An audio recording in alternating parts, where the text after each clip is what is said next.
Hello दोस्तों, आज की इस क्लास में आप लोगों का स्वागत है। आज की इस क्लास में आप लोगों के लिए लेकर आया हूँ जनरल नॉलेज से रिलेटेड अति महत्वपूर्ण क्वेश्चन जो कि रेलवे के एग्जाम में बार बार रिपीट होते रहते हैं। अगर आप लोग भी आरआरबी ग्रुप डी और एनटीपीसी एग्जाम की तैयारी कर रहे हो या फिर रेलवे के किसी भी एग्जाम की तैयारी कर रहे हो तो आप लोगों के लिए यह वीडियो बहुत ही इंपॉर्टेंट साबित होने वाला है, क्योंकि इस वीडियो में मैं आप लोगों के लिए चुन साट कर जनरल नॉलेज के क्वेश्चन लेकर आया हूँ जो कि बहुत ही महत्वपूर्ण साबित होंगे। तो दोस्तों, इस वीडियो का पहला क्वेश्चन है, भारत में वायु परिवहन कब से आरंभ हुआ? यानी जो भारत में जो वायु परिवहन यह शुरू हुआ दोस्तों कब से? तो हो जाएगा 1911 से भारत में वायु परिवहन आरंभ हुआ। ध्यान रखना, बहुत इंपॉर्टेंट है, कई बार यह क्वेश्चन रेलवे के एग्जाम में पूछा गया है। और अगर आप लोगों को इस वीडियो में एक भी क्वेश्चन का सही उत्तर पता होगा तो कॉमेंट करके जरूर बताइएगा। दोस्तों, अगला क्वेश्चन है, किस राज्य में सौर ऊर्जा के विकास की सर्वाधिक क्षमता है? कौन से राज्य में दोस्तों सबसे ज़्यादा क्षमता है सौर ऊर्जा की विकास की? तो ये करेक्ट आंसर हो जाएगा राजस्थान राज्य में सबसे ज़्यादा क्षमता है। तो ऑप्शन ये ध्यान रखना आप लोग। अगला क्वेश्चन है, सूरज बोल रहा हूँ यहाँ पे, सूरत किस नदी के तट पर स्थित है? जो सूरत शहर है ये कौन सी नदी के तट पर स्थित है? तो यह ताप्ती नदी के तट पर सूरत शहर स्थित है। तो ऑप्शन बी करेक्ट आंसर हो जाएंगे। ध्यान रखना, बहुत ही इंपॉर्टेंट है। अगला क्वेश्चन है, जोजिला दर्रा भारत के किस राज्य में स्थित है? जो जोजिला दर्रा है यह भारत के कौन से राज्य में है? तो यह आपका जम्मू कश्मीर राज्य में जोजिला दर्रा स्थित है। तो ऑप्शन यहाँ पे बी करेक्ट आंसर हो जाएगा। और जम्मू कश्मीर को ही दोस्तों भारत का स्वर्ग भी कहा जाता है। तो ध्यान रखना, अगर एग्जाम में पूछ दे कि भारत का स्वर्ग किस राज्य को कहा जाता है तो जम्मू कश्मीर को कहा जाता है। अगला क्वेश्चन, नीली क्रांति का संबंध किससे? यानी जो नीली क्रांति का संबंध है वो कौन से क्षेत्र से है? टी हो जाएगा करेक्ट आंसर मत्स्य उत्पादन से, यानी मछली के उत्पादन से है। ऑप्शन सी करेक्ट आंसर हो जाएगा मत्स्य उत्पादन से। अगला क्वेश्चन आ रहा है दोस्तों, गुरु शिखर पर्वत चोटी किस राज्य में स्थित है? जो गुरु शिखर जो पर्वत चोटी है कौन से राज्य में है? यह राजस्थान राज्य में गुरु शिखर पर्वत चोटी है। तो ध्यान रखना, बहुत इंपॉर्टेंट सवाल हो सकता है। अगला क्वेश्चन है, प्राचीन काल में कलिंग का महान शासक कौन था? जो कलिंग का जो महान शासक था प्राचीन काल में कौन था? तो जाएगा खारवेल था। ऑप्शन यहाँ पे सी खारवेल करेक्ट आंसर हो जाएगा। अगला क्वेश्चन है, हामुर्ज जल संधि किन दो देशों को अलग करती है? यानी जो हामुर्ज जो जल संधि है वह कौन से दो देशों को अलग करती है? तो ईरान और ओमान को अलग करते हैं। तो ऑप्शन यहाँ पे भी ईरान और ओमान करेक्ट आंसर हो जाएगा। इन दो देशों को अलग करते हैं हामुर्ज जल संधि। ध्यान रखना आप लोग, बहुत इंपॉर्टेंट हो सकता है। अगला क्वेश्चन है, भारत में सर्वाधिक जस्ता का उत्पादन कौन से राज्य में करता है? सबसे ज़्यादा जस्ता का उत्पादन कौन से राज्य में होता है? तो हो जाएगा राजस्थान में सबसे ज़्यादा जस्ता का उत्पादन होता है। ऑप्शन यहाँ पे बी करेक्ट आंसर हो जाएंगे। अगला क्वेश्चन है, गंगा और ब्रह्मपुत्र संयुक्त जलधारा किन नाम से जानी जाती है? किस नाम से दोस्तों जानी जाती है? गंगा और ब्रह्मपुत्र की जो संयुक्त जलधारा है तो यह जानी जाती है मेघना नाम से। ऑप्शन यहाँ पे सी मेघना नाम करेक्ट आंसर हो जाएगा। यह क्वेश्चन रेलवे के एग्जाम में कई बार पूछा गया है, चाहे वो ग्रुप डी हो, एनटीपीसी हो या फिर आरआरबी कांस्टेबल एग्जाम हो या फिर एसआई एग्जाम हो, किसी भी एग्जाम की बात करें दोस्तों। अगला क्वेश्चन है, पवित्र भूमि के नाम से किसे जाना जाता है? जो पवित्र भूमि के नाम से जाना जाता है यह जाना जाता है फिलिस्तीन को। ऑप्शन यहाँ पे डी करेक्ट आंसर होगा फिलिस्तीन। ध्यान रखना आप लोग। अगला क्वेश्चन आ रहा है, किस नदी और किस राज्य में जायकवादी बांध अवस्थित है? ऐसा कौन सी नदी पर और कौन से राज्य में दोस्तों जायकवादी बांध स्थित है? यह गोदावरी नदी पर स्थित है और यह महाराष्ट्र राज्य में। ऑप्शन यहाँ पे सी करेक्ट आंसर हो जाएगा महाराष्ट्र राज्य और गोदावरी नदी। अगला क्वेश्चन है, चावल का देश किससे कहा जाता है? जो चावल का देश कहा जाता है यह कहा जाता है थाईलैंड को। ऑप्शन यहाँ पे डी करेक्ट आंसर होगा थाईलैंड। ध्यान रखना, चावल का देश। अगला क्वेश्चन है, 7 पहाड़ियों का नगर यूरोप के किस नगर को कहा जाता है? जो 7 पहाड़ियों का नगर कहा जाता है किस नगर को कहा जाता है? यह कहा जाता है रोम को कहा जाता है। ऑप्शन यहाँ पे ये रोम नगर करेक्ट आंसर हो जाएगा 7 पहाड़ियों का नगर। अगला क्वेश्चन है, भारत के किस राज्य में गारो खासी पर्वत श्रेणी स्थित है? भारत का ऐसा कौन सा राज्य है जहाँ पर गारो खासी पर्वत श्रेणी है? यह मेघालय में। ऑप्शन यहाँ पे बी मेघालय करेक्ट आंसर हो जाएगा, जहाँ पर गारो खासी पर्वत श्रेणी स्थित है।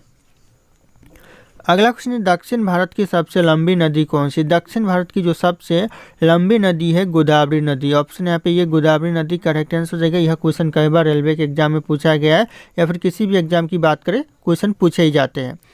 अगला क्वेश्चन है, मुंबई, मद्रास, कोलकाता में उच्च न्यायालय की स्थापना कब की गई? दोस्तों ध्यान रखना, मुंबई और मद्रास और जो कोलकाता, तीनों जो जगह पर एक ही सन में दोस्तों उच्च न्यायालय की स्थापना किया है। तो कौन से सन में? तो हो जाएगा आपका 1861 में तीनों जगह पर स्थापना की गई थी उच्च न्यायालय की। तो ध्यान रखिएगा, ऑप्शन यहाँ पे बी करेक्ट आंसर होगा 1861। अगला क्वेश्चन है, अयोध्या किस नदी के तट पर अवस्थित है? जो अयोध्या शहर है कौन सी नदी के किनारे पर है? तो यह सरयू नदी के किनारे पर अयोध्या स्थित है। ऑप्शन डी करेक्ट आंसर हो जाएगा सरयू नदी। अगला क्वेश्चन है, लोनार झील किस राज्य में अवस्थित है? जो लोनार झील है कौन से राज्य में है? तो यह महाराष्ट्र राज्य में है। ऑप्शन यहाँ पे सी महाराष्ट्र राज्य करेक्ट आंसर हो जाएगा लोनार झील। ध्यान रखना आप लोग।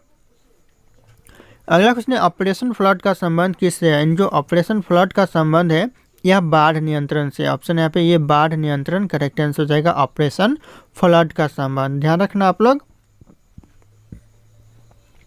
अगला क्वेश्चन है, झरिया कोयला क्षेत्र झारखंड के किस जिले में स्थित है? जो झरिया कोयला क्षेत्र है यह कौन से जिले में है झारखंड में? तो यह धनबाद जिले में। ऑप्शन यहाँ पे भी धनबाद जिला करेक्ट आंसर हो जाएगा। अगला क्वेश्चन है, स्वर्ण मुख्यतः कहाँ पाई जाती है? जो ज़्यादातर जो सोना पाई जाती है कहाँ पर पाई जाती है? तो यह पाई जाती है कोलार में। ऑप्शन यहाँ पे सी कोलार करेक्ट आंसर हो जाएगा। और अगर आप लोग हमारे चैनल पे नए होंगे तो चैनल को सब्सक्राइब करके बेल आइकन को प्रेस कर लीजिएगा ताकि इसी तरह के वीडियो आप लोगों को सबसे पहले मिलते रहे। और इस वीडियो को एक लाइक करना ना भूलिएगा। दोस्तों अगला क्वेश्चन है, सीमेंट उत्पादन में भारत का विश्व में कौन सा स्थान है? जो 20वां स्थान है सीमेंट उत्पादन में कौन सा स्थान है भारत का? तो यह दूसरा स्थान है। तो ऑप्शन यहाँ पे बी दूसरा स्थान करेक्ट आंसर हो जाएगा। जल्द ही ये पहले नंबर पे आने वाला। अगला क्वेश्चन है, भारतीय रेलवे की पहली इंजन का नाम क्या है? जो भारतीय रेलवे की जो पहली इंजन का नाम था वह क्या था? तो हो जाएगा फॉक्स। ऑप्शन यहाँ पे ये फॉक्स करेक्ट आंसर हो जाएगा। पहली इंजन का नाम है भारतीय रेलवे की। अगला क्वेश्चन है, भारतीय रेलवे की सबसे लंबी ट्रेन यहाँ पे ट्रैक है दोस्तों कहाँ है? भारतीय रेलवे की जो सबसे लंबी ट्रैक है कहाँ पर है? तो हो जाएगा आपका जोधपुर बीकानेर में है। ऑप्शन यहाँ पे ये जोधपुर बीकानेर करेक्ट आंसर हो जाएगा। दोस्तों अगला क्वेश्चन है, बरौनी तेल शोधक कारखाना की स्थापना किस देश के सहयोग से की गई थी? दोस्तों कौन से देश के सहयोग से बरौनी तेल शोधक कारखाना की स्थापना की गई थी? वेरी इंपॉर्टेंट क्वेश्चन है। चाहे आरआरबी एग्जाम हो या फिर किसी भी एग्जाम की बात करें, सारे एग्जाम में यह क्वेश्चन रिपीट होते रहते हैं। यह पूर्व सोवियत संघ के जो देश के सहयोग से स्थापित किया गया था। तो ऑप्शन यहाँ पे डी करेक्ट आंसर हो जाएगा पूर्व सोवियत संघ।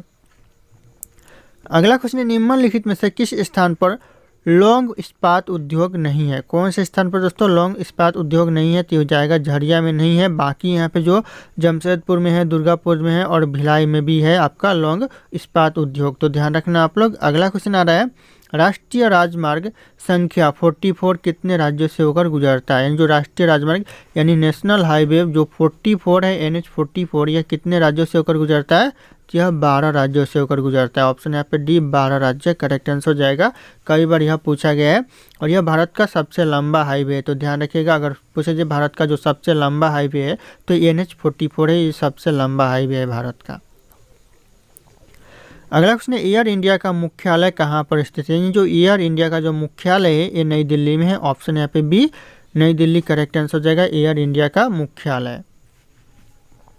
अगला क्वेश्चन है, निम्नलिखित में से कौन एक जुवाड़िया बंदरगाह है? दोस्तों एक जुवाड़िया बंदरगाह है, इन ऑप्शन में से कौन सा?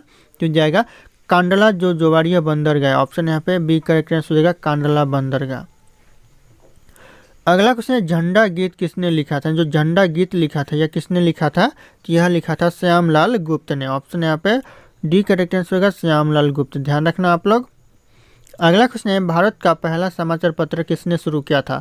मोस्ट इंपॉर्टेंट क्वेश्चन है दोस्तों। किसी भी एग्जाम की बात करें, आरआरबी ग्रुप डी हो, आरआरबी एनटीपीसी हो, आरआरबी कांस्टेबल हो, सारे एग्जाम जैसे कि सारे एग्जाम के लिए अति महत्वपूर्ण साबित होंगे। तो यह करेक्ट आंसर हो जाएगा जेम्स हिक्की ने पहला समाचार पत्र शुरू किया था। तो ऑप्शन यहाँ पे डी करेक्ट आंसर हो जाएगा जेम्स हिक्की। अगला क्वेश्चन है, भारत में प्रथम 3 विश्वविद्यालय कोलकाता, मद्रास और मुंबई की स्थापना किस वर्ष? जो भारत में जो पहला जो प्रथम जो 3 विश्वविद्यालय की स्थापना हुई थी कोलकाता में, मद्रास में और मुंबई में, यह कौन से सन में हुआ था? तो हो जाएगा आपका 1857 में। तीनों राज्यों में एक ही साथ 1857 में ही स्थापना की गई थी। तो ध्यान रखिएगा तीनों राज्य हो जाएगा यहाँ पे कोलकाता, मद्रास और मुंबई। सॉरी राज्य बोल रहा हूँ, शहर दोस्तों। तीनों शहर में एक ही सन में यह स्थापना किया गया था। अगला क्वेश्चन है, रेगुलेटिंग एक्ट कब पारित किया गया, यानी जो रेगुलेटिंग एक्ट पारित किया गया था कब किया गया था, तो ये हो जाएगा 1773 में रेगुलेटिंग एक्ट पारित किया गया था। ऑप्शन ए करेक्ट आंसर हो जाएगा। ये भी क्वेश्चन बहुत इंपॉर्टेंट है, एग्जाम में पूछे ही जाते हैं बार बार। अगला क्वेश्चन है, कैबिनेट मिशन योजना के अनुसार संविधान सभा में कुल कितने सदस्य होते हैं। कैबिनेट मिशन योजना के तहत कुल सदस्य होते हैं 389। ध्यान रखना, मोस्ट इंपॉर्टेंट हो सकता है 389। ऑप्शन ए करेक्ट आंसर हो जाएगा। आप लोग इस वीडियो को रिवाइज करके एक दो बार करके देख लीजिएगा।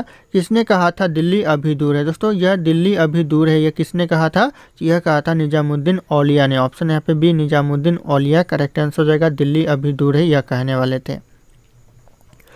अगला क्वेश्चन है, केरल के राजा रवि वर्मा क्यों प्रसिद्ध थे। जो केरल के राजा रवि वर्मा थे, यह किस लिए प्रसिद्ध थे, तो यह प्रसिद्ध थे दोस्तों चित्रकार के लिए। ऑप्शन यहाँ पे बी करेक्ट आंसर होगा, चित्रकार। ध्यान रखना आप लोग। अगला क्वेश्चन आ रहा है, देवदास बंजारे किस सत्र से जुड़े थे। जो देवदास बंजारे थे वो कौन से सत्र से जुड़े थे, जो जाएगा पंथी नृत्य से जुड़े थे। ऑप्शन यहाँ पे बी पंथी नृत्य करेक्ट आंसर हो जाएगा। अगला क्वेश्चन है, महावीर का जन्म किस राजघराने में हुआ था। महावीर का जो जन्म हुआ था कौन से राजघराने में, तो यह क्षत्रिय राजघराने में हुआ था। ऑप्शन यहाँ पे बी क्षत्रिय राजघराना करेक्ट आंसर हो जाएगा।